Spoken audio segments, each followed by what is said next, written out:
todo está bien, doctora. Escucho bien. Ah, ya. Perfecto. A ver, un momento. Se escucha bien, doctora. Gracias. Gracias, chicos, por el aviso. A ver.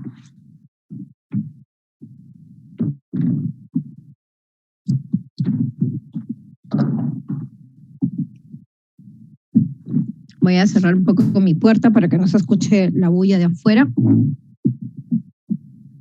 Y ya. Bueno, hablar de estos dos gérmenes que son cocos gram positivos, de los cuales el que está teniendo mayor relevancia es Staphylococcus.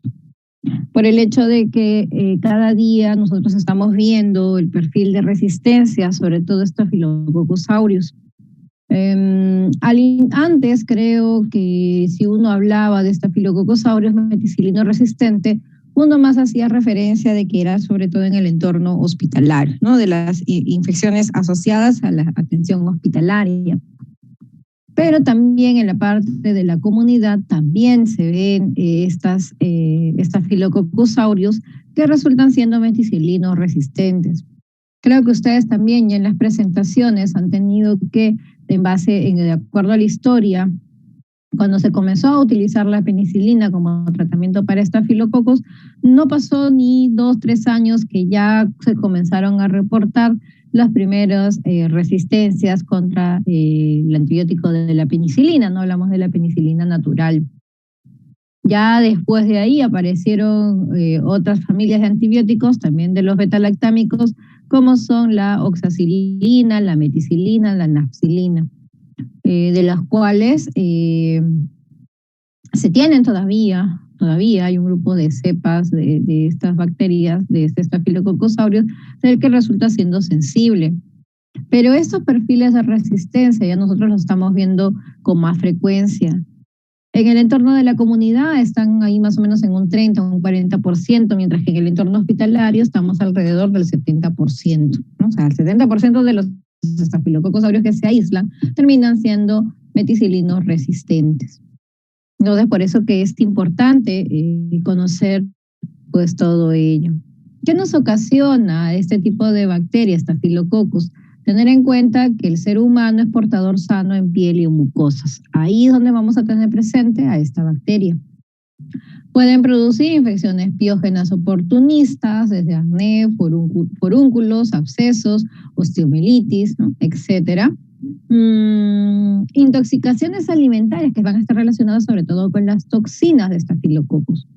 En las toxinas, las toxinas que van a estar en qué tipo de alimentos, está relacionado más con los embutidos, que son salados, así como también se ha visto que en los dulces, ¿no? En los postres, en los postres que uno guarda en refrigeración, por ahí también está relacionado las toxinas del estafilococo. La exfoliación dérmica, el síndrome de la piel escaldada que aparece en los niños menores de 5 años. El síndrome del shock tóxico, ¿no? O el famoso shock tóxico por el uso de los tampones vaginales.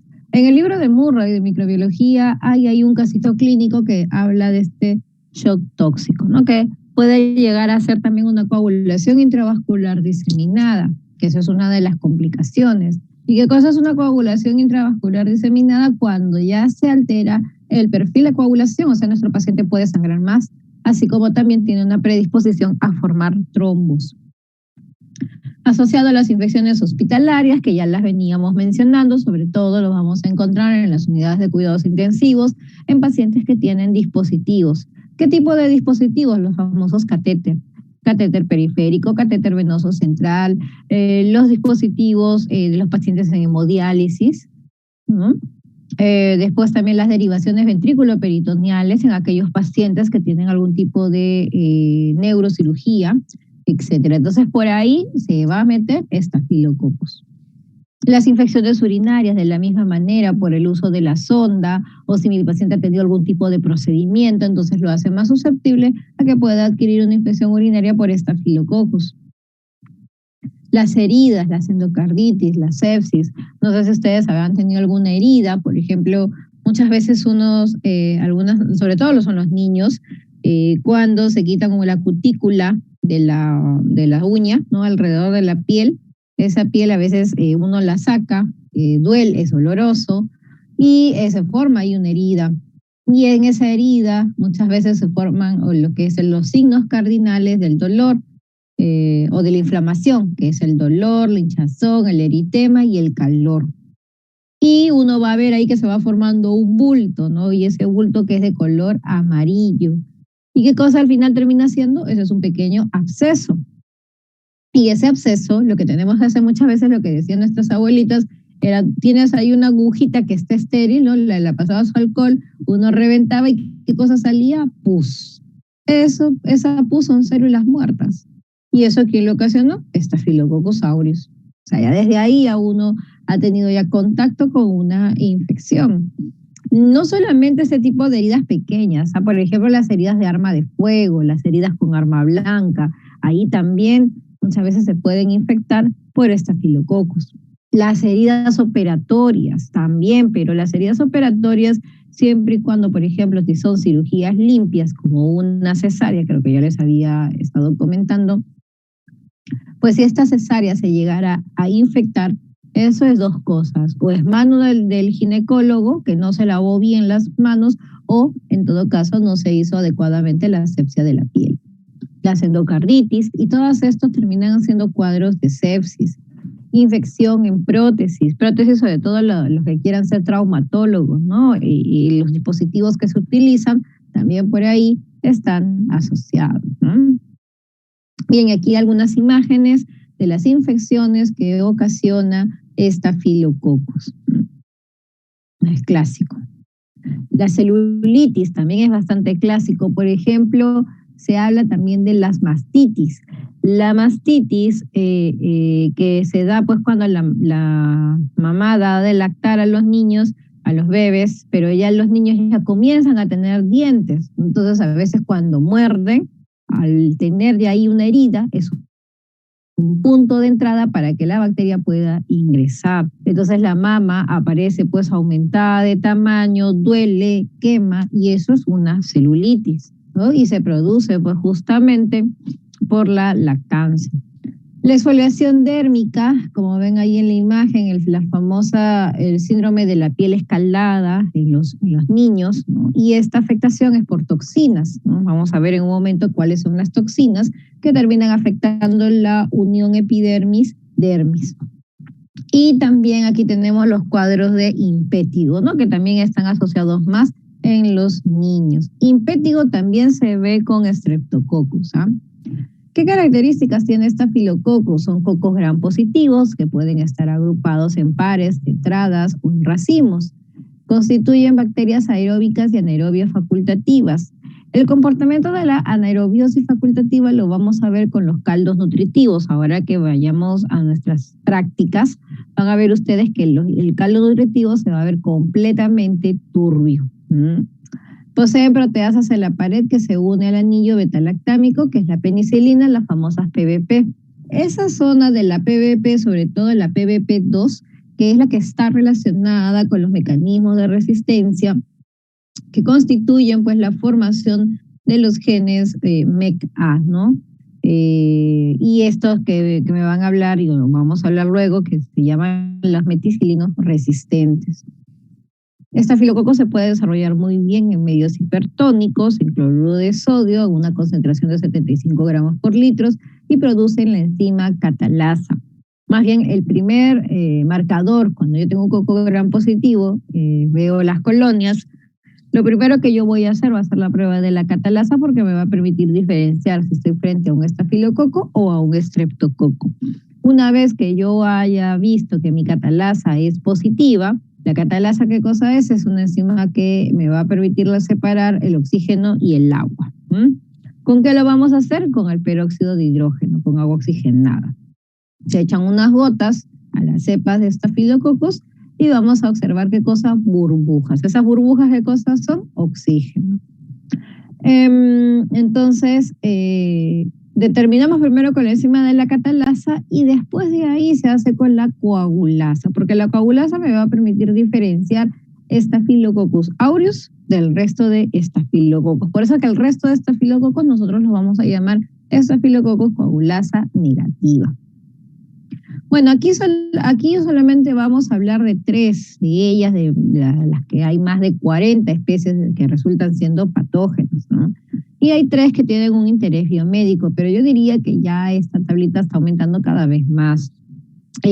Por ejemplo, aquí nos habla de Staphylococcus aureus, que es el más representativo, coagulasa positiva, manitol positivo y la novobiosina, que es un antibiótico para que nos permite hacer la identificación de los estafilococos, resulta siendo sensible. Si hablamos de Staphylococcus epidermidis, su coagulasa es negativa y el manitol puede ser variable y la novobiosina es sensible. El epidermidis es un estafilococo que forma parte de la microbiota de la piel, pero puede estar sujeto a ocasionar las infecciones siempre y cuando mi paciente tenga dispositivos o cuerpos extraños. Y Saprophyticus es el que está relacionado con las infecciones urinarias en mujeres jóvenes, se ve con relativa frecuencia. Mujeres jóvenes que tienen actividad sexual, entonces ahí está relacionado Saprophyticus. Es coagulasa negativa, su manitol es variable y la novobiosina es resistente. Entonces acuérdense de esta tablita como para que puedan ya ir diferenciando un Staphylococcus aureus epidermidis o Saprophyticus. Recordar que Staphylococcus aureus es el único que se le llama coagulasa positivo. Ojo, estoy hablando de aureus. Siempre escucho a los estudiantes que me hacen referencia y me dicen, doctora, estamos frente a Staphylococcus aureus. Ojo con eso, cuidado con decir aureus, es aureus. Bueno, si mencionamos a los coagulasas negativos, en verdad tenemos un buen grupo de coagulasas negativos.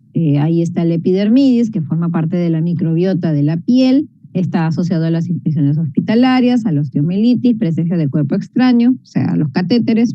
Saprophyticus, que integra la piel y la mucosa uretral, que está asociado a las infecciones urinarias, como le decía, mujeres jóvenes.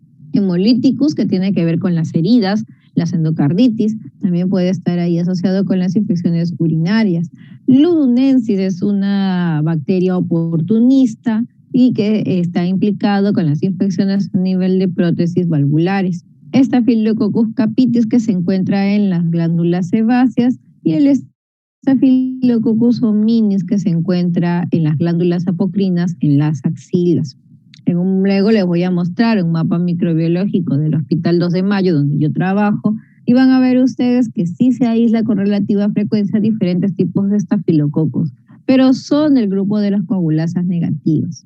Muchas veces esas coagulasas negativas que nosotros aislamos terminan siendo parte, pues, de la microbiota y serían más un tipo de colonizante o contaminante.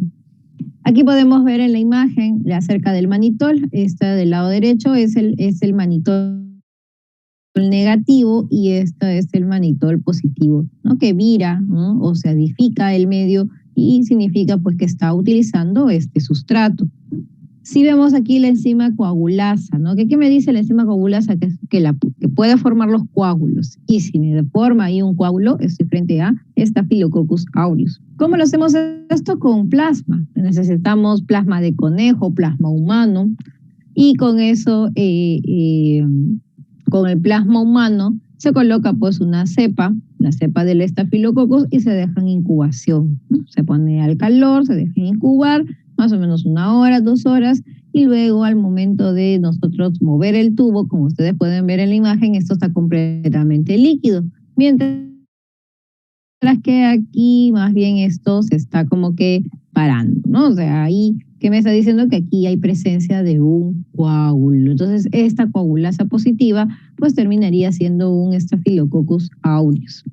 Ahora, ¿cuáles son los elementos que terminan ocasionando la patogenia con el estafilococcus? Bueno, tenemos aquí diferentes sustancias que van a producir, pues, daño en diferentes lugares, como por ejemplo la proteína A. La proteína A lo que hace es bloquear la inmunoglobulina G, la de tipo 1, y es a nivel del receptor FC. Y de esa manera, ¿qué va a hacer? Va a impedir la fagocitosis. Entonces, mis células, mis neutrófilos, que son nuestras células de defensa, de nuestra primera línea, van a verse impedidas porque la presencia de la proteína A va a hacer que estas células no puedan fagocitar estafilococos. Eso es su mecanismo de defensa que tienen. También tienen formadoras de exotoxinas, diferentes tipos de exotoxinas de las cuales las vamos a mencionar, y todas ellas producen algún tipo de cuadro clínico, como las exfoliativas, que es de la piel escaldada, las entéricas, de las cuales ahí tenemos de diferentes tipos, y la leucocidina gamma. De las enzimas que también forman parte para hacer el proceso de la identificación, catalasa, coagulasa, hialuronidasa, fibrinolicina, nucleasa. Hialuronidasa, ¿eso qué quiere decir? Que va a poder atacar, ¿qué cosa? Tejido conectivo, ¿no? Tejido conectivo. Y beta-lactamasas que tienen que están involucradas pues con los anillos beta-lactámicos, ¿no? La fibronectina, que es una proteína de unión, ¿no? Las mucosas, que también pues va a generar pues daño a nivel de esta zona. Y el superantígeno, que es la toxina 1, esta se va a encargar de activar el linfocitos T. ¿Y qué cosa va a hacer este superantígeno? Al activarme el linfocitos T me va a producir sustancias como interleuquina 2, el interferón gamma, el factor de necrosis tumoral, que van a ocasionar el shock tóxico, lo que estuvimos mencionando. Entonces aquí se puede ver al detalle las características de estas sustancias, como por ejemplo aquí están las citoquinas, ¿no? Las alfa, que van a dañar a quién, a los hematíes, los leucocitos, los hepatocitos y las plaquetas. La citoquina beta, que va a afectar a nivel de los hematíes. ¿De qué manera los va a afectar? Ocasionando su destrucción, o sea, vamos a tener cuadros de hemólisis. Las citoquinas delta, de las cuales son 15 enterotoxinas que son resistentes a la proteólisis y son termoestables. También van a estar relacionados con la intoxicación alimentaria. Las citoquinas gamma, que es la pantovalentín, en la cual ocasiona la destrucción de los leucocitos, así como de los macrófagos. Si hablamos de las toxinas exfoliativas, que son las que nos producen el síndrome de la piel escaldada, hay de dos tipos. La A, que es una termoestable y la cual es codificada por un fago. ¿Qué cosa era un fago? Era un virus que ataca a la bacteria. Y la B, que es termolábil, que está codificada pues por un plásmido. Entonces en la unión destruye esta unión epitelial y se forman ampollas, ¿no? Entonces esas ampollas se van a romper y terminan formando la piel escaldada. Ya estuvimos mencionando aquí las enzimas. Como ven ustedes, tenemos diferentes tipos de enzimas que van a terminar produciendo daño en los diversos tejidos. Y la toxina 1, que es la del shock tóxico, que produce el cuadro clínico de una hipotensión, fiebre, rash, y termina haciendo una falla multiorgánica que se le conoce como la coagulación intravascular diseminada. En esta imagen de la revista Nature, ustedes pueden evidenciar, por ejemplo, las características de las células del Staphylococcus aureus, que tiene diferentes receptores. Estos receptores, ¿qué va a hacer? Va a favorecer a que puedan ingresar fácilmente a dañar ¿a dónde? Al tejido conectivo, ¿no? A la matriz extracelular. ¿Cómo es que ingresa Staphylococcus aureus? No es que por ahí ya lo tengo en la piel y ahora sí me va a producir la infección. No, mi punto de partida va a tener que ser una herida. Por eso dice acá, tenemos la piel, esta piel se lesiona y esa lesión es lo que va a favorecer a que Staphylococcus aureus pueda ingresar. Entonces, va a ingresar Staphylococcus aureus y cuando ingresa va a producir una serie de citoquinas, ¿no? Péptidos, lipoproteínas que se mencionan ahí. ¿Y qué es lo que van a hacer estas lipoproteínas? Todas estas sustancias van a llamar ¿a quién? A los polimorfonucleares, a nuestros neutrófilos, que son nuestra primera línea de defensa, ¿no? Los que están circulando en sangre periférica. Entonces los neutrófilos se van a dirigir hacia el lugar de acción. ¿Con qué finalidad? Por tratar de eliminar a este cuerpo extraño que es la bacteria. Pero eso no resulta siendo suficiente. Ustedes pueden ver que a través de este proceso de la diapédesis, el neutrófilo pues pasa, ¿no? Tranquilamente y llega hacia el lugar donde está la lesión. Pero ¿qué es lo que está haciendo? Ya nosotros estábamos mencionando que Staphylococcus tiene diferentes mecanismos que van a hacer que impidan la fagocitosis. Entonces Más bien lo que yo voy a generar, ¿qué cosa? Es destrucción de estos neutrófilos. Entonces vamos a ver que vamos a tener neutrófilos que se van a ir muriendo, neutrófilos necróticos, y además se va a terminar formando una cápsula de fibrina. Y esa cápsula de fibrina, ¿qué nombre tiene? Absceso. Finalmente, eso es lo que se termina produciendo hasta el momento pues que se produzca la ruptura de ese absceso y el paciente se pueda recuperar. Pero hay otras situaciones en las cuales al ser este absceso que se haya formado y de forma interna se puede también romper y salir estos estafilococos hacia el torrente sanguíneo. Cuando ya salen al torrente sanguíneo es donde nosotros lo vamos a poder detectar en las pruebas de laboratorio, como por ejemplo los hemocultivos.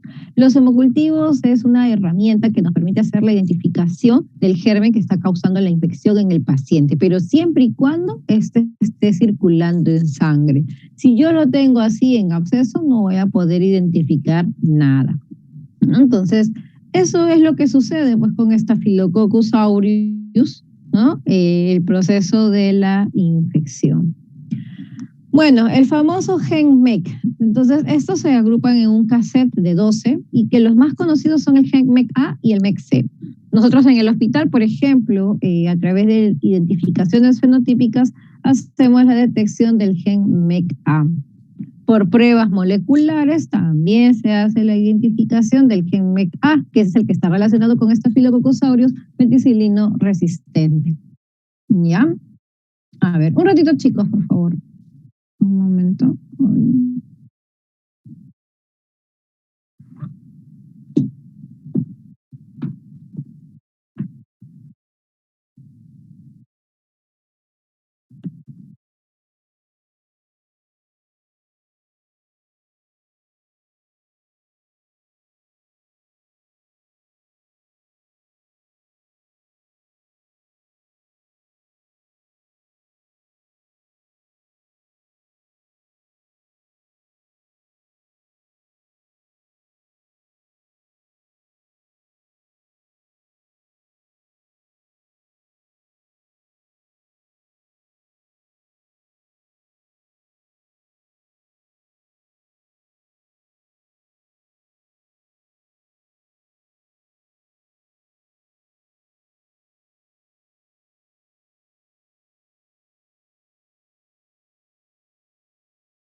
Listo, chicos, muy bien, gracias. Sino que me había ido a traer un poco de agua porque ya tenía un poco de sed. Y bueno, entonces lo que les estaba mencionando aquí acerca de este gen del MEC-A, que lo más frecuente que nosotros hacemos la identificación es este, ¿no? Y el gen MEC-A y C tienen que ver con la formación de las PBP de la pared. Pero estas PBP que se va a formar sobre todo va a ser la PBP2, ¿ya? Que es la que está relacionada con este mecanismo de resistencia. Ahora, de esas MEC que se mencionan que hay de 12 tipos, como podemos ver, el 1, el 2, el 3, el 6 y el 8 están relacionados con las infecciones asociadas al entorno hospitalario, mientras que la MEC 4 que tiene que ver con las infecciones extrahospitalarias, o sea, las del entorno de la comunidad, y terminan siendo también resistentes a la meticilina. En cambio, el MEC 9 y el MEC 10 están relacionados con las infecciones en el ganado y son resistentes a la meticilina. Todos estos, el gen MEC termina dando pues variaciones en el comportamiento. Por ejemplo, la temperatura de 30 grados en medio hipertónico, o las bacterias que puede formar colonias más pequeñas, que puede perder la capacidad de producir la hemolicina. Vamos a ver nosotros que Staphylococcus, sobre todo aureus, tienen la capacidad de producir hemólisis. Y la frecuencia de mutación para resistir a la meticilina. Entonces, esas variaciones se van a producir cuando se producen pues estas mutaciones. Vamos a ver.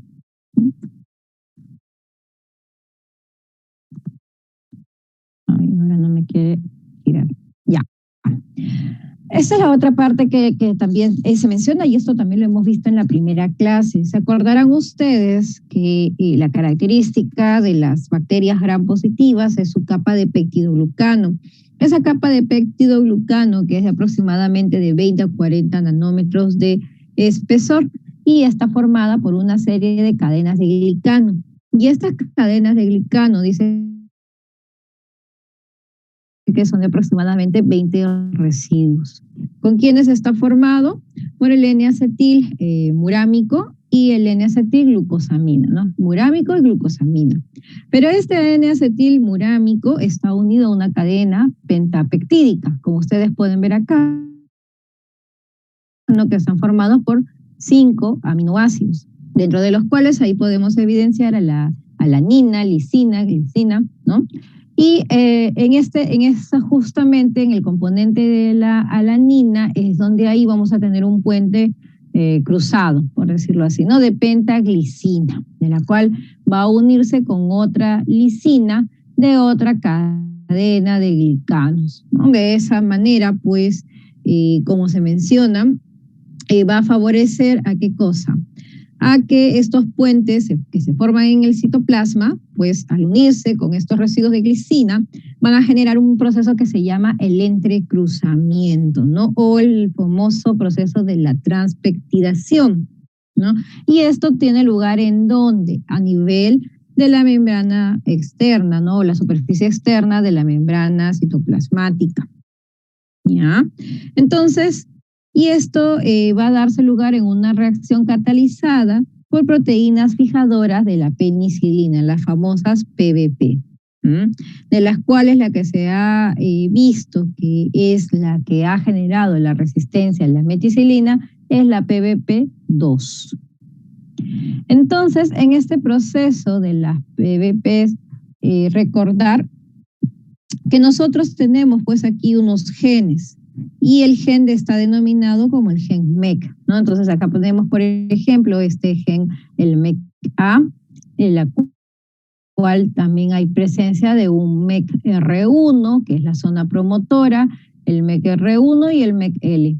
En esta zona promotora, ya sea por diferentes cambios, ahí tenemos operadores. Esos operadores que se les conocen como el BLA-Z, el BLA-R1 y el BLA-L, ¿no? ¿Qué es lo que van a terminar ocasionando? Entonces van a producir en ciertas circunstancias de que se vuelva algo inactivo, ¿no? Pero esta inactivación que es lo que va a generar que en algún momento, si mi paciente necesite un antibiótico y ese antibiótico sea una penicilina, ese gen que estaba inactivo lo voy a activar. Al activarlo, ¿yo qué voy a generar? Voy a generar la resistencia, ¿no? Finalmente, ¿no? Entonces voy a generar esa resistencia finalmente a los antibióticos beta-lactámicos.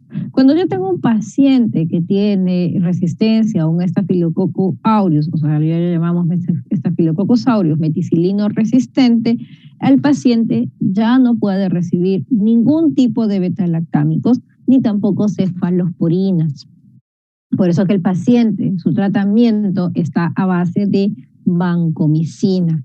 Pero la vancomicina en verdad tiene muchos efectos adversos, uno de los cuales es la nefrotoxicidad.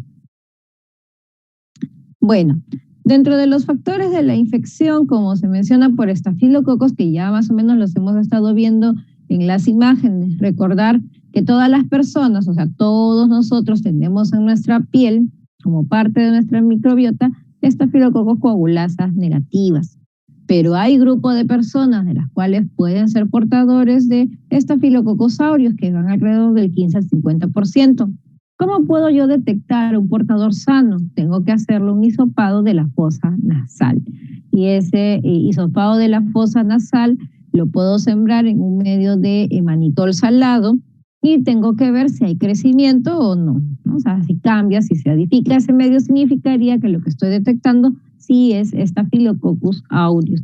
Y eso es importante sobre todo para las medidas de higiene, para las medidas de bioseguridad.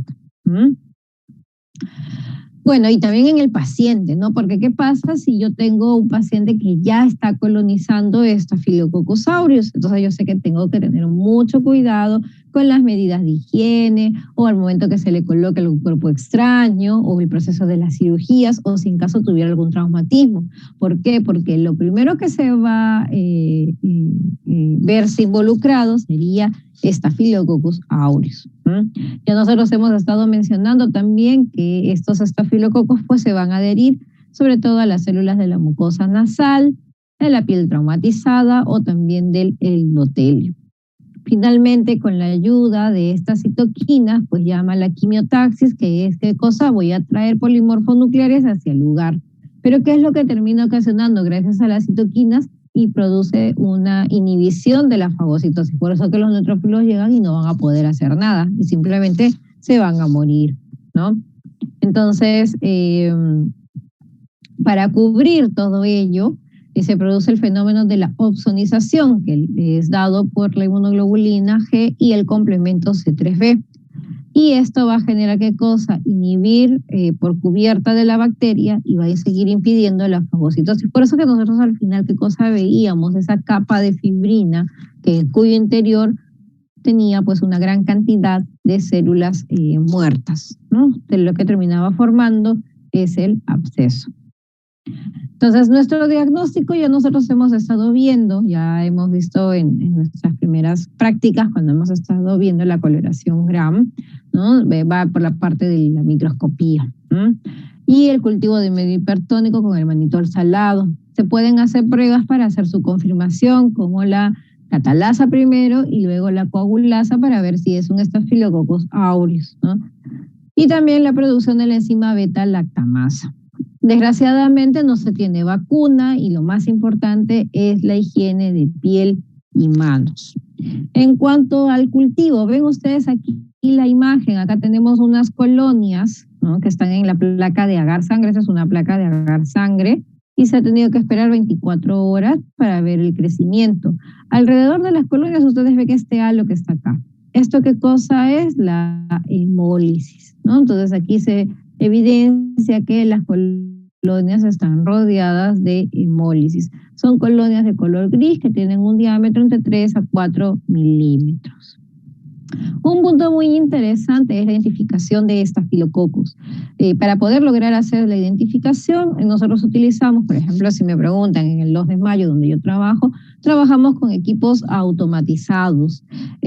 Al trabajar con equipos automatizados, la identificación más o menos se hace en 3 horas. Y la susceptibilidad entre 8 hasta 12 horas aproximadamente. O sea, me refiero a la parte del antibiograma. ¿Ya?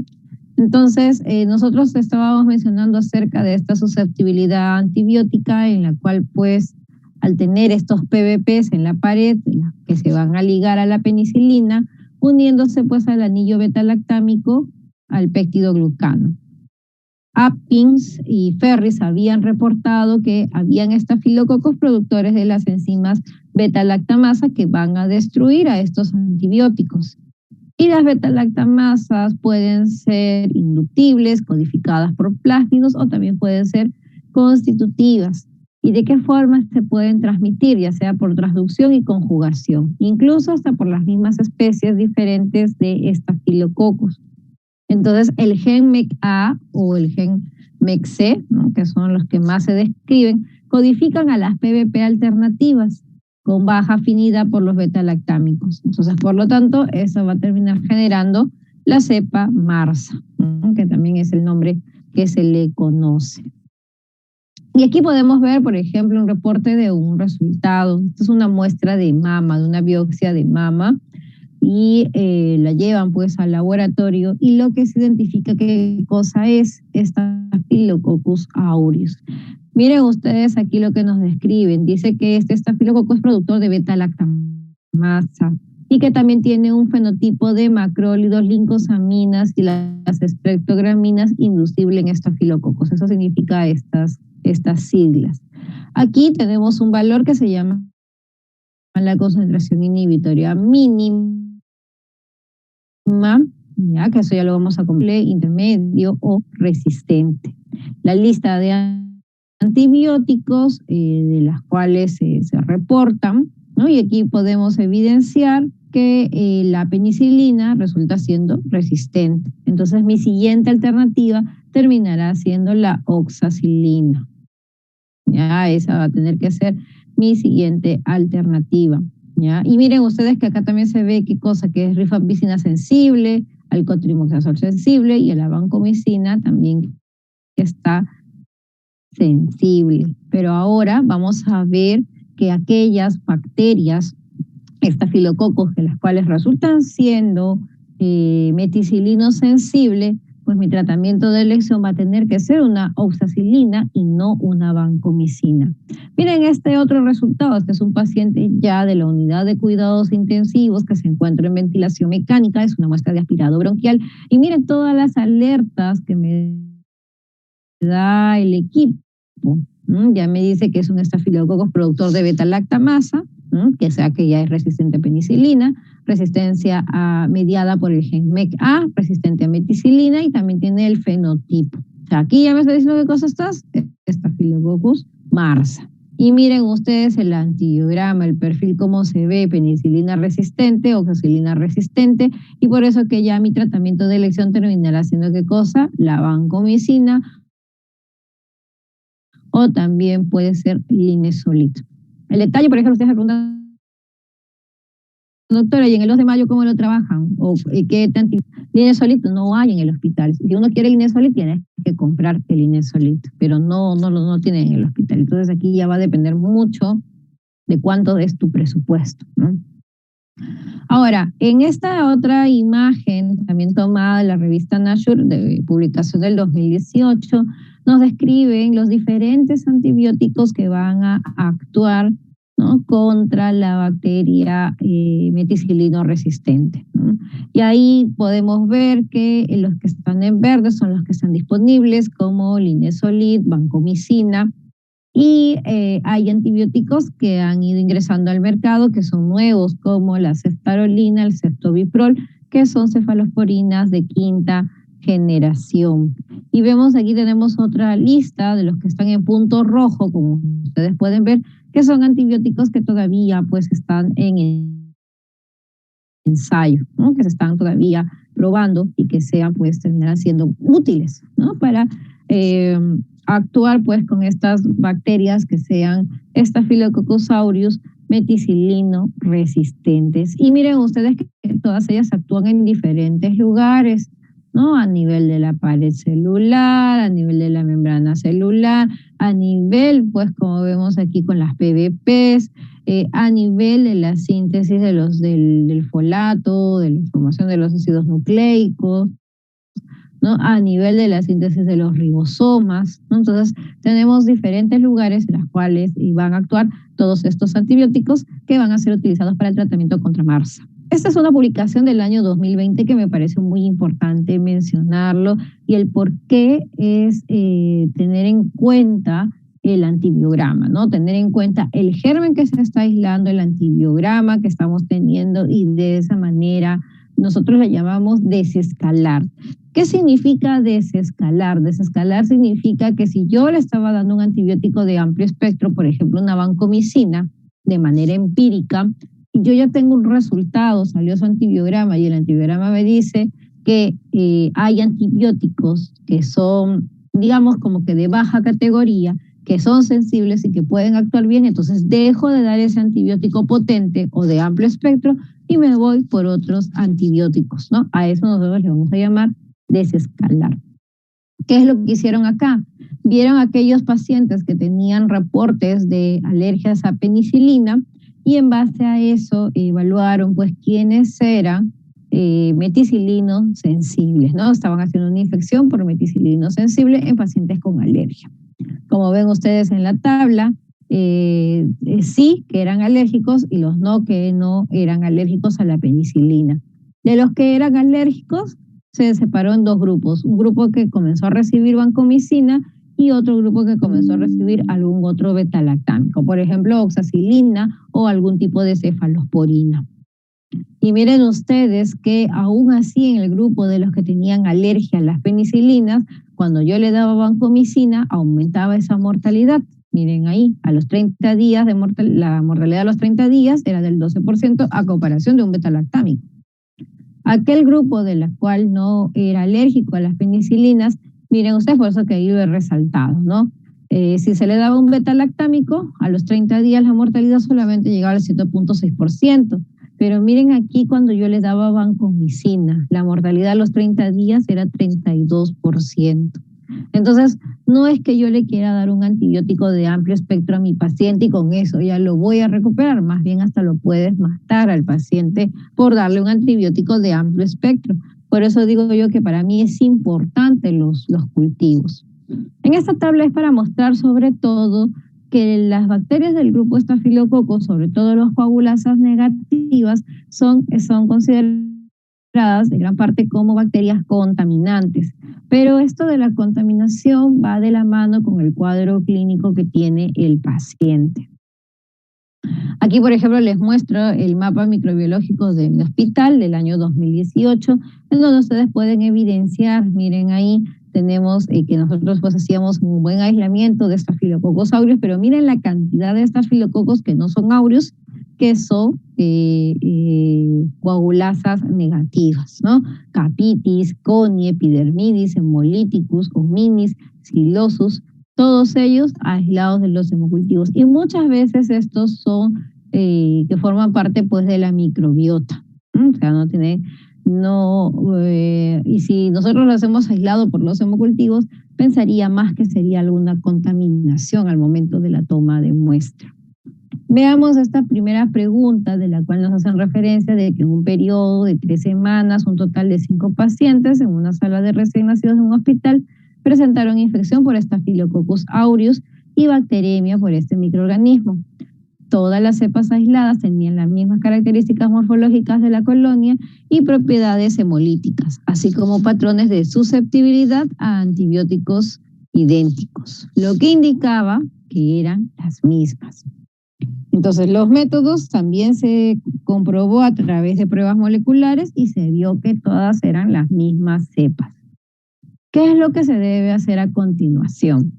Lo primero que habría que hacer es darle tratamiento profiláctico a todos los recién nacidos con vancomicina, aislamiento protector de todos los recién nacidos, el cierre de la sala de los recién nacidos y enviar a las mujeres embarazadas a otro hospital, contratar nuevo personal para la sala de recién nacidos, o realizar un cultivo con agar sal y manitol, o sea, el manitol salado, de la parte anterior de las narinas de los médicos, las enfermeras y otro personal que haya atendido a los lactantes infectados.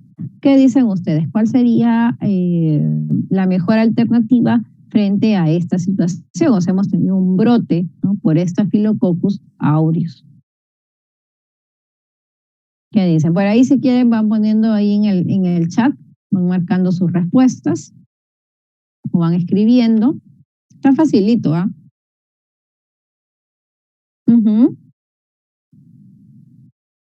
¿Todos están de acuerdo con lo que menciona su compañero?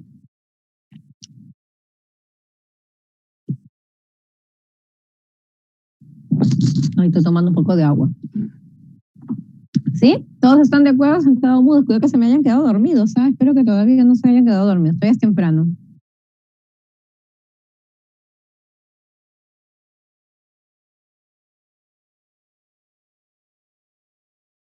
Bueno, como menciona, sí, es la respuesta es correcta, ¿no? O sea, eh, es la E, ¿no? Porque lo correcto que uno debe de hacer es que tenemos que evaluar al personal, ¿no? Lo que yo les decía hace un momento, si queremos nosotros valorar colonización, tengo que tomar muestra de las fosas nasales. Muchas veces hay estudios de eso, ¿ah? Ahora, si ustedes revisan un poco de información al respecto, van a encontrar investigaciones que se hacen el personal de salud, médicos, enfermeras, que si tienen o no colonización por Staphylococcus aureus. Así está en la literatura descrito. Y este otro que tiene que ver con la proteína A del Staphylococcus aureus, ¿no? ¿Cuál sería la respuesta? Eso también ya lo he mencionado todavía.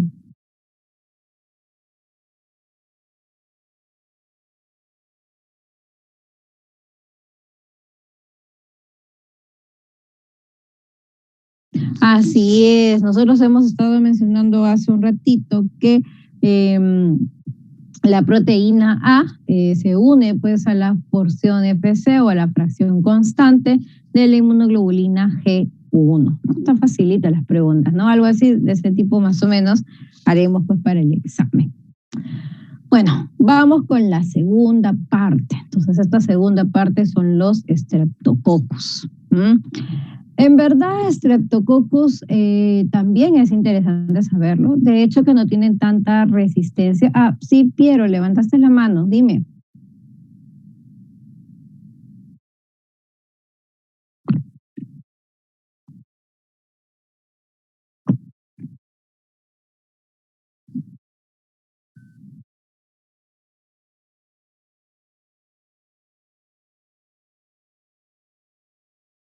Fosfoenol piruvato.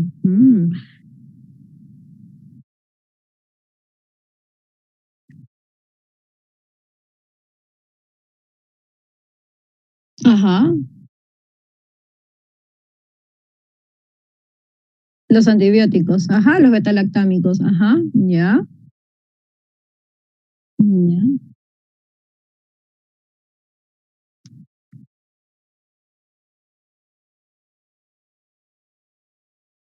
Debe ser ya como parte del proceso de la formación, ¿ah? Porque si nosotros mencionamos a la N-acetilglucosamina, glucosamina, ¿qué cosa es? Es glucosa, viene de carbohidrato y más proteína. Y el fosfoenol piruvato debe ser algún proceso de la formación de la glucosa. Ahora, eso ustedes lo vamos a ver ahora también, bueno, ahora ustedes que están llevando bioquímica, ahí van a hablar un poco más del fosfoenol piruvato, pero debe ser como parte ya del proceso de la formación de la N-acetilglucosamina en sí, ¿no? O sea, ya hablando un poco más, diría yo, no sé si es más molecular, decirlo así, sino que ahí en la imagen solamente estábamos describiendo los dos componentes, ¿no? Que interesan pues aquí en la formación del peptidoglucano.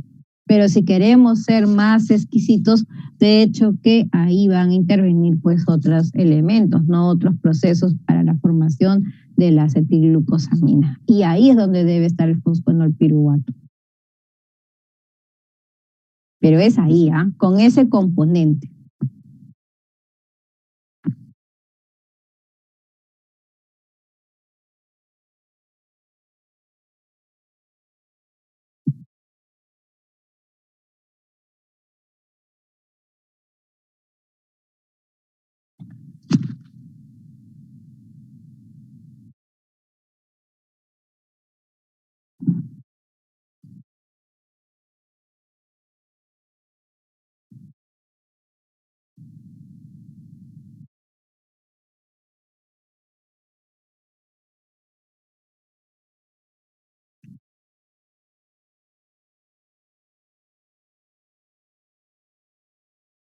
Ujú, ujú, ya.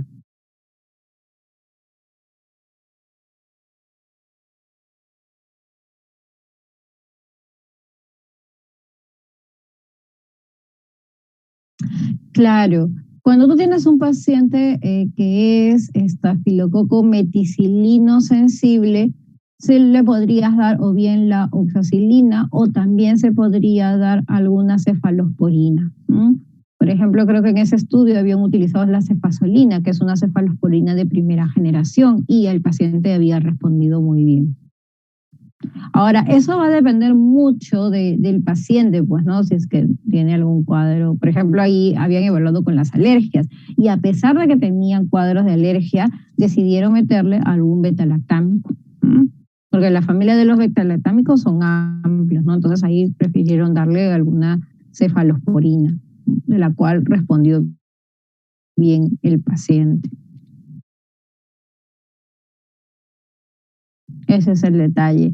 Ahora, inhibidores beta-lactámicos sí también podrían estar indicados, ¿no? Como la amoxicilina, ácido clavulánico, pero el detalle de esos antibióticos es que tienen más efectos adversos, ¿ah? Entonces, eso ya quedaría en valorarlo el médico tratante, ¿no? Con el paciente. Porque sí, el amoxicilina ácido clavulánico sobre todo está más relacionado con gastritis o cuadros de diarrea que pueden producir, ¿no? Entonces ya todo quedará en base a la condición del paciente, qué es lo que más le conviene recibir. Ya eso usted lo... Sí, sí, dime.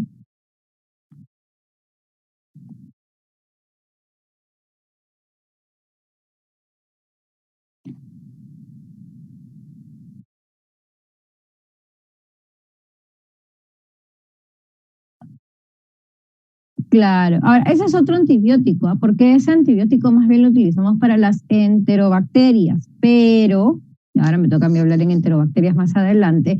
Lo que pasa es que con las enterobacterias, cuando ya tienes algún mecanismo de resistencia, como por ejemplo las BLE, se sugiere no dar piperacilina tazobactam porque puede ya haber una inhibición, diríamos, como que está durmiendo, por decirlo así, ¿no? Entonces tú, al darle pipetazo, ¿qué es lo que vas a hacer? Vas a inducir a que ya se produzca algún mecanismo de resistencia mayor. Por eso que dice que pipetazo bajo ciertas condiciones uno podría darlo, pero no siempre.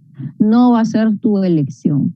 Y hay estudios, ensayos, uno es el ensayo Merino, ¿ya? Si por ahí te gusta leer un poquito de la parte de tratamientos, el ensayo Merino es un muy buen estudio que se hizo donde se valoró a la piperacilina tazobactam, ¿no? Y las dificultades que ese antibiótico tenía. Pero eso ya lo vamos a ver en enterobacterias, ¿ah? Porque pipetazo es más para tratamiento de enterobacterias.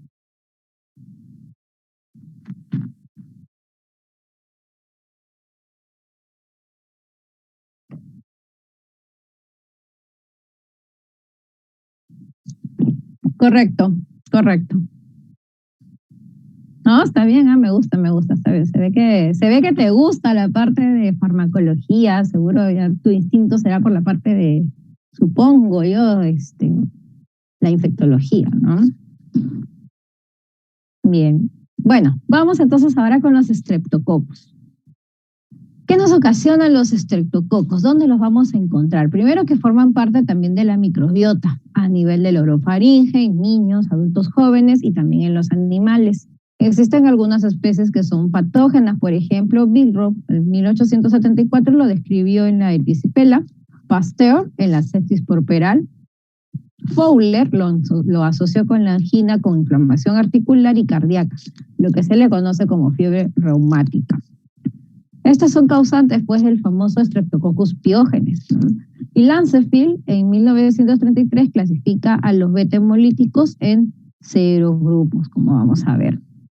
Entonces, si hablamos de Streptococcus beta hemolíticos, sobre todo aquí el que tiene que ver con el grupo A, que es Streptococcus piógenes, nos puede producir todos estos cuadros que ustedes ven en la diapositiva, ¿no? Desde los cuadros de amigdalitis. Por ejemplo, cuando a mí me dicen, doctora, tengo un cuadro de una faringoamigdalitis, y por ahí me ven las amígdalas y me ven puntos de pus. Entonces, nosotros lo primero que sospecharíamos es que sea un Streptococcus piógenes y por eso que se hace ese hisopado de la zona faríngea. Zonas a nivel de las mucosas, ¿no? A zonas de la piel, impétigo, erisipela, la celulitis. La escarlatina, que también se ven en los niños, la fascitis necrotizante, que es la infección le dicen la bacteria come carne. No sé si ustedes habrán escuchado, bacteria come carne, es Streptococcus pyogenes. Endocarditis bacteriana, la fiebre puerperal. Y posteriormente, ya cuando mi paciente ha tenido algún cuadro de una infección como una faringoamigdalitis, la literatura describe que 15 días después de haber tenido una faringoamigdalitis puede desarrollar cuadros de qué cosa, de una glomerulonefritis post-estreptocócica, o también que está relacionada con la fiebre reumática, ¿no? De la cual hay afectación a nivel de las articulaciones del corazón y también producen unos movimientos involuntarios que se llaman corea, ¿ya? Se llaman la corea. Bien, es relativamente frecuente encontrar glomerulonefritis difusa aguda en los niños. Yo he visto en niños, adolescentes, y lo característico es que van a la emergencia. ¿Por qué? Porque hacen hematuria y el edema sobre todo a nivel de los párpados, edema palpebral. Cuando uno tiene edema palpebral, eso ya es típico de que mi paciente está haciendo algún daño renal. Entonces, eso es lo que los motiva a los padres llevarlos a la consulta. Y sobre todo, pues dice que esta glomerulonefritis está relacionada con los tipos 12 y 49. Cuando nosotros hacemos el diagnóstico de una glomerulonefritis, aquí el antecedente importante es que haya tenido la infección. Ahora, si usted me dice, doctor, y cuando tiene el paciente el cuadro de glomerulonefritis, ¿puede hacer un cultivo de la bacteria? Ya no, porque eso ya pasó, porque lo que ha quedado son diríamos, los anticuerpos. Por eso que la glomerulonefritis es un modelo de hipersensibilidad tardía. Les sugiero que revisen un poquito los términos de hipersensibilidad tipo 1, 2, 3 y 4, ¿ya? Porque esta tiene que ver con mediada por inmunocomplejos. Bueno, cuadros clínicos de Streptococcus pyogenes, aquí en la parte superior, la celulitis, la faringoamigdalitis, como les decía, miren esas tremendas amígdalas, y aquí se ven puntos de pus, eso es lo clásico que se ve en la población pediátrica sobre todo, cuadros de erisipela, así como también la piodermitis, ¿no? Estas costras mieleséricas que se ve también en la población, en los niños, en los adolescentes. También tuve una oportunidad de ver estos cuadros, ¿no? Y eso también está relacionado con falta de higiene. La escarlatina que se ve en la población pediátrica, estas lesiones eritematosas que aparecen en la zona del tronco y que luego se van expandiendo hacia miembros superiores, miembros inferiores. Podemos ver también que con la escarlatina, la famosa lengua aframbuesada, miren, parece como una fresa, parece como si fuera una fresa, y las famosas líneas de Pastia, que es en la zona donde la flexura de los codos, en las zonas de la ingle, se van a ver como estas líneas que se ven pues más, diríamos, más oscuras, ¿no? Entonces eso se produce pues por la escarlatina, ¿no? Entonces es un poquito del cuadro clínico que se ve en esta infección. Y esto también es de la bacteria come carne, que les decía, que también se le conoce así al Streptococcus pyogenes, ¿no? Y produce la fascitis necrotizante. Y como ustedes pueden ver en la imagen, hay afectación de la piel, tejido celular subcutáneo, destrucción de músculos, ¿no? Y tejido adiposo. Entonces, muchas veces esto puede llevar a la muerte al paciente. Nosotros hemos tenido también en el hospital pacientes con fascitis necrotizante, ¿no? Y sobre todo más hemos visto en esta zona, ¿no? En la zona del abdomen, en la zona de la ingle, la pierna, ¿no? Que de verdad pues ya son, diría yo que ya es un mal pronóstico, a pesar de que uno hace el procedimiento quirúrgico, la limpieza quirúrgica, el paciente no se recupera.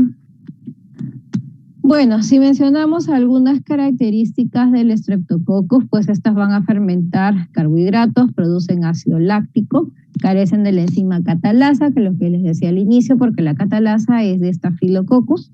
También resultan siendo bacterias aerobias y anaerobias facultativas, se van a desarrollar en el agar sangre. Justamente el hecho de sembrarlo en el agar sangre van a producir la hemólisis. Vamos a tener hemólisis parcial o hemólisis total. Entonces, pero no todas van a producir las hemolicinas. En el gram se describen como cocos gram positivos que pueden formar cadena y algunos de ellos forman cápsulas. Sobre todo esto es con Streptococcus pyogenes, porque Streptococcus pneumoniae tiene otra descripción. Como pueden ver aquí en la imagen, esta es la imagen del agar sangre y en este agar sangre se ven aquí estas colonias y de estas colonias que están rodeadas de este halo que significa que son hemólisis, ¿no? Las hemolicinas. Aquí podemos ver alguna clasificación. Miren aquí en la imagen, esta que se describe aquí es una hemólisis total y estas que están aquí son las hemólisis parciales. Las hemólisis parciales están relacionadas con hemólisis alfa, que pueden ser sobre todo Streptococcus viridans. Lo que muchas veces nosotros aislamos en la boca y por ahí ustedes pueden decir, doctora, hemos visto cocos gram positivos abundantes, así en cadenitas o en parejitas, probablemente pueden ser Streptococcus viridans, porque esos están presentes en la boca. La hemólisis total, Streptococcus pyogenes, ¿no? Como se ve aquí en la imagen, acá también hay otra. El color también es un poco diferente. Y hay también bacterias, Streptococcus, que no producen hemólisis, que se le conoce como gamma, ¿no? Hay otra forma de poder hacer la clasificación en base a sus polisacáridos, si es que son del grupo de los beta-hemolíticos. Streptococcus beta-hemolítico del grupo A es Alpiógenes y resulta siendo que es sensible a la bacitracina. Streptococcus beta-hemolítico del grupo B, que es el Streptococcus agalactiae. Este Streptococcus agalactiae es el que está relacionado con las infecciones en las gestantes. Nosotros tenemos que hacer la búsqueda de la colonización de esta bacteria y la gestante debe recibir tratamiento. Se toma muestra vaginal y rectal. El C es el relacionado con el X, el CG es Disgalactiae, que debe ser de G, Disgalactiae, y el G que es Canis, ¿no? Entonces tenemos otros tipos de Streptococcus. Por otro lado, también la cápsula del neumococo, que también está clasificado por números. Ahora, cuando nosotros, por ejemplo, en el hospital, nosotros aislamos un neumococo, nosotros remitimos la cepa para que nos digan qué polisacáridos, qué números de polisacáridos tiene esos neumococos que hemos identificado. Y eso es porque para la vigilancia y sobre todo para ver las vacunas, porque como ustedes comprenderán, los adultos mayores o aquellas personas que tienen problemas respiratorios deben de vacunarse contra neumococo. Aquel paciente que también no tiene vaso, que perdió el vaso o que lo han tenido que operar del vaso, también tiene que vacunarse contra neumococo. Entonces, la vacuna contra el neumococo no es que me cubra todos los serotipos. Por eso que se necesita saber cuáles son los serotipos que están circulando con frecuencia. La estructura del Streptococcus, en este caso del Piógenes, como ven ahí en la descripción, pues contienen una cápsula de la cual hay ácido hialurónico y esta está relacionada con las infecciones sistémicas más graves. También tienen los carbohidratos que nos va a permitir hacer la clasificación de acuerdo al Lancefield. La presencia de la proteína M que está codificada por un gen llamado M. Y esta le va a otorgar la virulencia, ¿no? Y también lo va a permitir clasificar en serotipos. La proteína F, que es la que se adhiere hacia las mucosas, y el ácido lipoteicoico, que tiene que ver con la adhesión de la bacteria, ¿no? Entonces aquí estábamos mencionando justamente a esta proteína M, que tiene que ver con la virulencia. Y miren que esta bacteria también tiene sus mecanismos para poder evitar la fagocitosis, ¿no? Va a poder adherir a las mucosas y a través de esta proteína M es que va a afectar al sarcolema cardíaco formando o produciendo pues la carditis de la fiebre reumática. El ácido hialurónico de la misma manera, si yo tengo afectación de esta zona, pues ya estoy afectando lo que es tejido conectivo, por lo tanto lo que yo voy a impedir también es la fagocitosis, ¿no? Y se va a fijar, dice, al CD44 de las células epiteliales humanas. La proteína F que se va a unir, dice, hacia la fibronectina y va a favorecer lo que es la adhesión y la invasión. Va a inactivar al complemento C3b y me va a bloquear a los polimorfonucleares.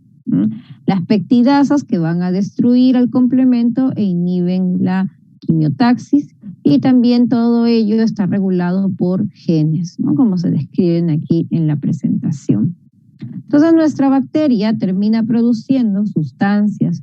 Una de estas son las hemolicinas, que son las que ocasionan, ¿qué cosa? Las hemólisis a nivel de los hematíes.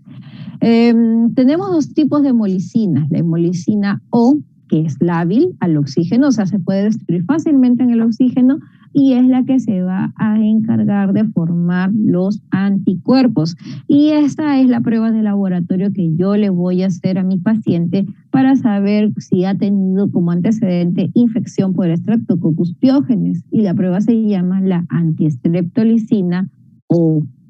La hemolicina S, esta no tiene función antigénica, pero la vamos a encontrar ¿en dónde? En el agar sangre, ¿no? Son los que se encargan de ocasionar la hemólisis en estos agares. Entonces, acuérdense que tenemos dos tipos de hemolicinas. La streptoquinasa, que es la que degrada el plasminógeno. ¿Y qué hace esto? Destrucción de los coágulos. Se utiliza streptoquinasa para las trombosis. Proteasas, que son las que dan el daño tisular y pueden ocasionar shock. Desoxirribonucleasa, que permite la diseminación de la bacteria. Existe una prueba que se llama el antiDNasa B. Las proteínas, una proteína llamada SIC, que va a ocasionar la inactivación del complemento y también va a disminuir la capacidad de la opsonización de los polimorfos nucleares, ¿no? O sea, ya no va, los polimorfos nucleares pues no van a poder destruir a esta bacteria. Asimismo, también tienen toxinas, ¿no? Que se le conoce la toxina eritrogénica. Y esta dice que es de un fago que codifica 4 toxinas que me van a activar, ¿qué cosa? Los linfocitos CD4, al liberar citoquinas, factor de necrosis tumoral y también el interferón, que es lo que va a terminar ocasionando destrucción tisular, así como la fascitis necrotizante y el síndrome del shock tóxico, que también puede producir este Streptococcus pyogenes. Hace un momento les mencionaba a Streptococcus agalactiae, que esta bacteria pues está presente en las mujeres, un 5-30%, son portadoras en genitales o en las heces, y se tiene que hacer la identificación, sobre todo en la semana 35-37 de la gestación, se tiene que tomar la muestra vaginal y rectal. Si mi gestante sale positivo a Streptococcus agalactiae, tiene que recibir tratamiento. Si la paciente no llega a recibir tratamiento, tiene riesgo de que me haga alguna infección, alguna amenaza de parto pretérmino, o puede también ocasionar sepsis en la gestante, sepsis en el recién nacido, cuadros de meningitis, endocarditis, etcétera, ¿no? Todo eso se puede producir, ¿no? Por la presencia pues de este Streptococcus agalactiae. Por eso es importante realizar el tamizaje y que la paciente reciba tratamiento. Otros grupos del C y G, que es también se le conoce como dentro del grupo de los beta, que son comensales del tracto respiratorio tanto en humanos como en animales. Pueden ocasionar también cuadros de endocarditis e infección puerperal.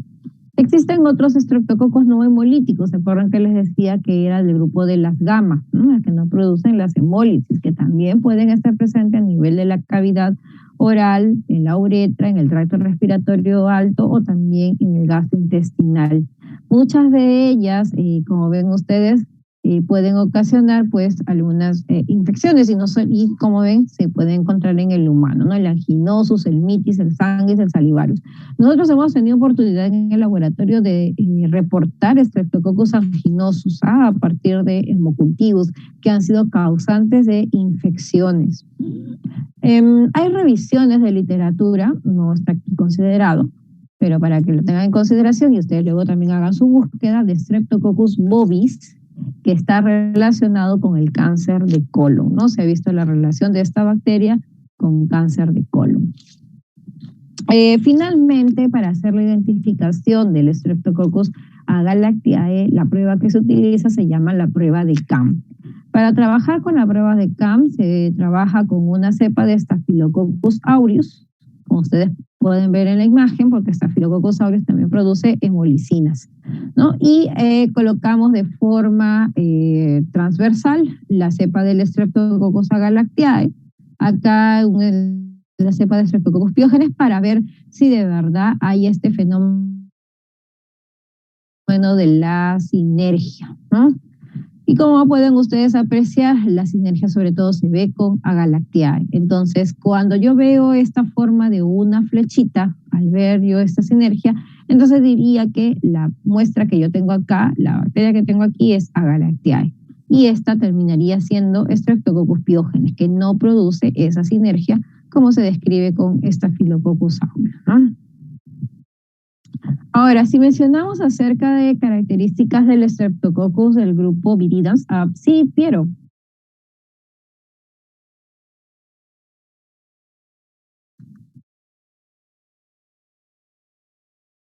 Correcto, así es.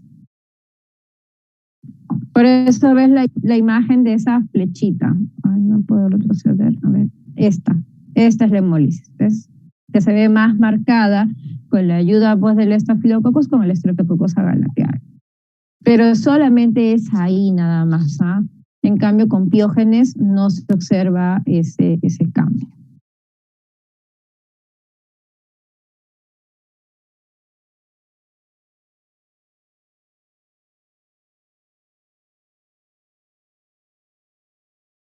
Sí, sí, las ha clasificado de acuerdo a letras, correcto. Ya, muy bien. Bueno, si mencionamos al grupo de los Streptococcus viridans, los viridans tienen hemólisis parcial, ¿no? Por eso dice acá la destrucción de la hemoglobina, pero se ve de forma parcial en los medios de agar sangre. Y por eso que se van a ver de color verdoso. Están presentes en la boca, en el tracto respiratorio alto, en el tracto gastrointestinal y genitourinario. Forma parte de la microbiota normal y son considerados saprofitos. Muchas veces eso es lo que nosotros más aislamos. O sea, cuando ustedes me dicen, doctora, vamos a tomar una muestra de hisopado faríngeo y por ahí encontramos los cocos gram positivos, y cuando vemos a las 24 horas de haber sembrado y vemos estas colonias así de tono verdoso, automáticamente nos decimos, esa es una alfa-hemólisis. Entonces, ¿qué es lo que nosotros hacemos de inmediato? Colocamos un disco de ¿qué? De Optokin, ¿no? Entonces, este disco de Optokin me va a permitir hacer la diferenciación. Si estoy frente a neumococo o si estoy frente a viridans. Entonces, si me sale Optokin resistente, es Streptococcus viridans y por lo tanto es parte de la microbiota. Y si sale Optokin sensible, ojo, eso es neumococo. ¿Ya? Entonces, de esa manera es como nosotros hacemos la diferenciación. Ahora, en ciertas situaciones, sí, viridans puede producir también cuadro clínico, como por ejemplo las endocarditis, neumonía, abscesos dentarios. Por eso es que cuando yo tengo un paciente que tiene un cuadro de endocarditis, lo primero que hacemos es buscar foco, se hace una interconsulta de odontología para que le evalúe los dientes y vea si hay puntos pues de caries, ¿no? O que si tiene algún tipo de absceso que por ahí pues puede fácilmente, pues, no llegar hacia el corazón y producir estos cuadros de endocarditis, cuadros de meningitis o también infecciones otorrinolaringológicas, ¿no? Que son producidas por viridans. Los enterococos que forman parte del grupo D de la clasificación del Lancefield, está presente a nivel del intestino, tanto de humanos como animales. También es el contaminante de agua y alimentos. Esto sobre todo más relacionado con el uso de catéter, ¿no? De la sonda Foley. Produce más afectación a nivel de las vías genitourinarias. También peritoneo y tejido cardíaco. El que está relacionado con la resistencia a los antibióticos es sobre todo Enterococcus faecium. Se describen en la literatura los que tienen más relevancia clínica dos, Enterococcus fecalis y el faecium. El diagnóstico, o sea, cómo yo identifico un enterococo, es que estos son catalasas negativos, hidroliza la esculina y se puede cultivar a un pH alcalino. Enterococcus fecalis, su tratamiento de elección es la penicilina, ¿ah? No es tan frecuente encontrar la resistencia. Si al final uno encuentra pues resistencia, porque también en el entorno hospitalario los hemos tenido, pues tendría que yo darle a mi paciente, aquí sí voy a tener que darle vancomicina o en otro caso linezolid. En cambio, Enterococcus faecium tiene casi resistencia a casi todos los antibióticos betalactámicos, hasta incluida la vancomicina. Por eso que en Enterococcus faecium mi tratamiento tendría que ser linezolid, ¿no? Enterococcus faecium está bien más sobre todo con el entorno hospitalario. Y el enterococo también recordar que la descripción es en cocos gram positivos que también pueden estar así de a dos o en forma de una en cadenitas. Neumococo, en cambio neumococo, como ven ustedes aquí en la imagen, en 1920 Avery estudió el antígeno capsular y demostró pues que estos anticuerpos le confieren la inmunidad y también demostraron que cosa la transferencia genética de la virulencia del neumococo. Son cocos gram positivos de forma ovalada. Algunos dicen que están agrupados en pares o también pueden estar en cadena corta. Pueden también tener una forma como de una lancetita, ¿no? Son formadores de cápsulas. Por eso que al neumococo se le describe como diplococos gram positivos lanceolados, porque no es que se vean tan redonditos. O sea, si ustedes ven la imagen, no se ven así bien redonditos como estafilococos, se ven un poquito alargados, por eso se les menciona como lanceolados. Habita, dicen, el 40-70% de las vías respiratorias altas del ser humano. Algunas características del neumococo, ya les había mencionado que tiene una hemólisis parcial, o sea, es una hemólisis alfa, y para poder diferenciarlo con el viridas utilizó octoquín y es octoquín sensible. La bilis también favorece la lisis del neumococo. Las colonias en el agar sangre del neumococo se describen como colonias umbilicadas. Miren acá, aquí lo que se ha colocado es el antibiótico del octoquín y miren cómo se ve aquí el halo. Cuando nosotros vemos este halo significa que es sensible. De la misma manera como Streptococcus pyogenes, también neumococo tiene sus mecanismos de defensa o cómo puede dañar al huésped. ¿Bajo qué forma? Primero, su cápsula, ¿no? La cápsula es la porción más virulenta. Por ejemplo, acá en estudios que se han hecho en ratas, refieren que las ha matado en 18 horas. Inactiva el complemento e impide la fagocitosis. O sea, casi todas estas bacterias, estafilococos, estreptococos, hacen ese mismo mecanismo, ¿no? Tienen también proteínas de adhesión como la adhesina, la proteína A. Procesos también, factores de invasión como la hialuronidasa, que también ya le hemos visto la función que tiene, sobre todo atacar al tejido conectivo, ¿no? En neuraminidasa, la proteína A de superficie, la neumolicina, y también se tienen factores de inflamación como la neumolicina, autolicina y el famoso polisacárido C, ¿no? Y le digo famoso polisacárido C porque un componente muy similar a este polisacárido C es la famosa proteína C reactiva, que se había visto justamente cuando se incrementaba en pacientes que tenían infecciones por neumococo.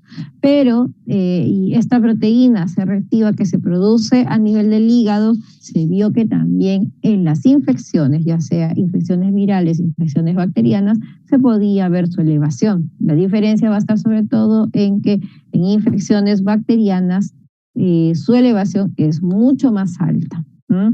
Y es considerado un reactante de fase aguda, ¿no? La famosa proteína C. Bueno, en los cuadros clínicos del neumococo, desde la misma neumonía, que es lo que se ve con relativa frecuencia para hacer el diagnóstico de neumonía por neumococo, lo clásico es pedir una muestra de esputo y de ese esputo se hace el cultivo y se descarta el neumococo. Muchas veces también cuando yo tengo ya neumonías graves, se toman los hemocultivos, ¿ah? La otitis, la sinusitis, que son cuadros que también se evidencian por neumococo. La bacteremia por meningitis y endocarditis. Las meningitis por neumococo están asociadas a los extremos de la vida. O sea, hablamos de pediátricos y adultos mayores. Los pacientes inmunosuprimidos también hacen cuadros por meningitis, por neumococo. También están relacionadas las endocarditis. Entonces, por ejemplo, aquí, ¿no? La prevención, ¿qué cosa tiene que hacer? Con la vacuna, sobre todo en los lactantes y en los adultos, aquellos adultos que tengan riesgo de presentar infecciones del tracto respiratorio, sobre todo a nivel bajo por las neumonías, pues tienen que recibir su vacuna. El diagnóstico dice el polisacárido C, que se hace en sangre, orina o en líquido cefalorraquídeo, que gracias a ese polisacárido se determinan los antígenos del neumococo. La otra forma es el cultivo o las pruebas moleculares, que es el PCR en tiempo real.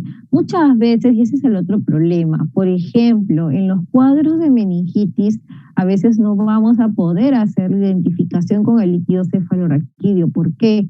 Porque muchas veces esos cuadros de meningitis están asociados a que ya mi paciente tenía o por ahí un cuadro respiratorio. Y acuérdense que de las fosas nasales a la faringe, esta zona, se le conoce como el triángulo de la muerte, ¿no? Porque fácilmente puede llegar ¿hacia dónde? Hacia el cerebro, ¿no? Entonces, por ahí terminaría ocasionándome estos cuadros de infecciones, ¿no? Y ahí está pues relacionado a estos cuadros de las meningitis, ¿no?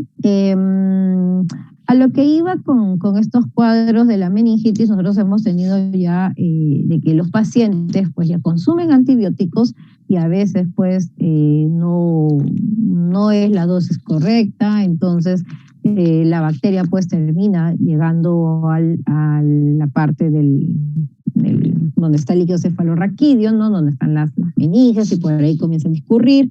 Entonces, no todos los antibióticos van a llegar al sitio de acción, ¿no? Por eso que existen ciertos antibióticos que van a actuar cuando yo tengo las meninges inflamadas. Y ahí muy bien actúan las cefalosporinas de tercera generación, como ceftriaxona, por ejemplo.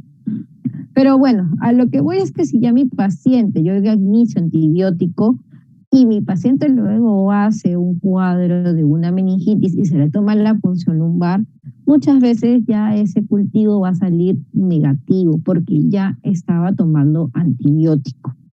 Y mi única opción o lo que quedaría es hacer un estudio de prueba molecular, porque la prueba molecular me va a permitir qué cosa, detectar genes, ¿no? Genes de la bacteria.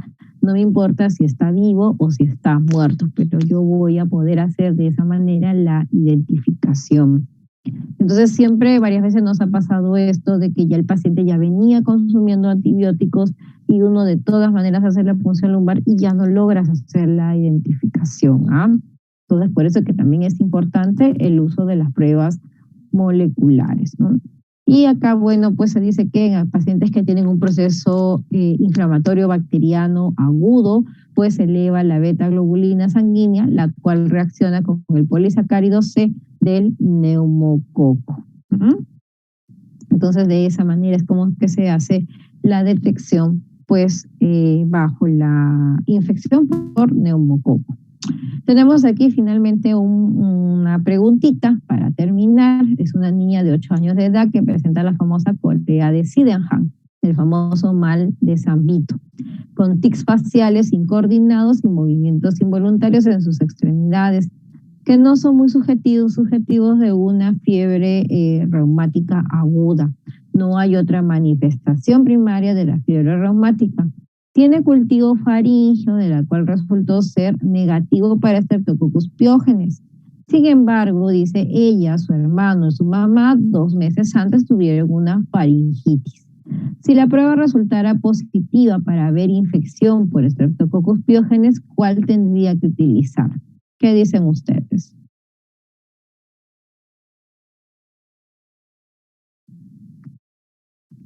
Así a la segura, ¿no? Claro, tiene que ser la prueba de la antistreptolicina O, porque se acuerdan que yo les dije que la streptolicina o la hemolicina O es la que produce anticuerpos y esta va a persistir por buen tiempo. Esa me va a servir para saber si mi paciente ha tenido una infección por Streptococcus pyogenes, ¿no? Acuérdense que la hemolicina S no produce anticuerpos, no es antigénica. La PCR para anticuerpos contra la proteína S, eso no se hace, se utiliza todo el gen de la bacteria, ¿ah? hidrólisis de la espulina. Para eso necesito la bacteria. Sin la bacteria no lo voy a poder hacer la identificación. Y los títulos de anticuerpos de antiácido hialurónico, que tampoco eso no existe o no se hace. Así que la respuesta correcta es la de los antistreptolicina O, que se toma en sangre. La prueba se realiza en sangre y me va a dar un valor cuantitativo. Bien, chicos, bueno, entonces con esto hemos concluido. Creo que durante la presentación ahí hemos tenido algunas preguntitas. Me pareció muy interesante el aporte de su compañero. Bueno, si por ahí no hay alguna otra pregunta más, antes de cerrar la sesión. Sí, Piero.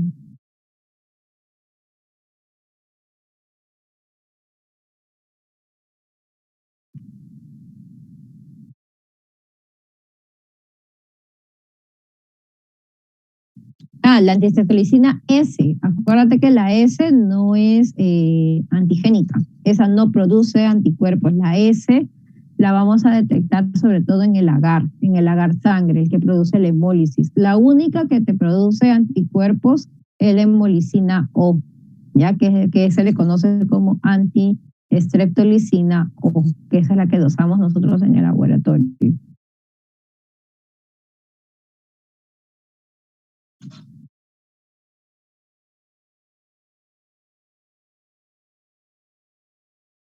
Bueno, en sí es más por el cuadro clínico, ¿no? Generalmente las faringitis exudativas están acompañadas de pus, ¿ya? O sea, tú vas a ver la amígdala, para eso al paciente hay que hacerle abrir bien la boca y uno va a ver ahí presencia de pus. En cambio, existen otras faringitis, faringitis virales, por ejemplo, faringitis alérgicas, que solamente tú vas a ver el eritema, pero no vas a ver un cuadro ahí de pus relacionado, ¿no? Esa es una consulta bastante frecuente que hacen los pacientes, y otorrinolaringología a veces me incomoda porque me piden cultivo. Yo no sé si lo hacen porque ya, bueno, en fin, le dicen al paciente ya para descartar. Porque cuando tú tienes una infección bacteriana, en verdad, los síntomas son pero severos, o sea, hay fiebre, malestar general, un dolor de garganta, tienes disfagia porque también tienes dificultad para pasar los alimentos, ¿no? En cambio, con una faringitis que es ya una faringitis crónica o una faringitis del tipo viral o causas no conocidas, pues por ahí también se pueden producir, se pueden dar, ¿no? Pero las bacterianas sí son cuadros muy agudos, son cuadros muy agudos. Faringitis es bastante frecuente también encontrarlo en los pediátricos y muchas veces los médicos prescriben antibiótico, pero ¿por qué prescriben antibiótico? Por culpa de los padres, porque los padres dicen, ¿qué le vamos a dar a mi hijo? ¿No? Se va a morir, ¿no? Cuando es la mayoría de los casos es más un proceso viral, más que infección bacteriana.